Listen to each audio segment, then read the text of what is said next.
The Greeks were one of the first to recognize hubris, and they defined it as when a person holds himself equal to the gods. The symbol of hubris exemplifies the unbalance of masculinity and femininity in a person.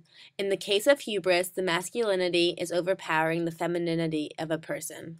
The theme of hubris resonated with me throughout the story. While listening to The Water of Life, the part that resonated with me was the hubris of the two oldest brothers. One at a time, the brothers went on a search for the water of life in order to save their father. As they were riding down a path, they passed a little man. He asked each of them where they were going. The brothers had no knowledge of the location of the water of life, but they were too proud to ask for help and rode right past the little man. The consequence of their excessive pride led them to be frozen because the little man thought they were being discourteous. In the story The Beginnings, the woman was given the choice to drop a rock in the water to determine whether people would be mortal or immortal. If the rock floated, people would become immortal. However, if the rock sunk, people would be immortal.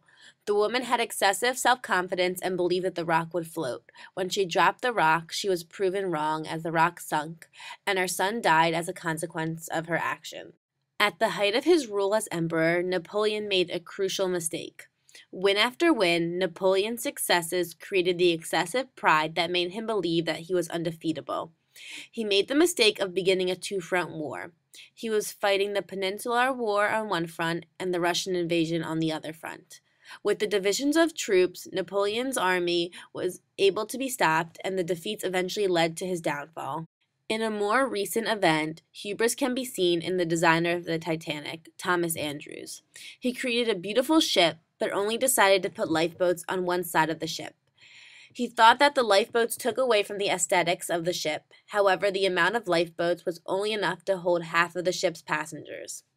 Thomas Andrews thought his design was flawless and nothing could go wrong, so no one should worry.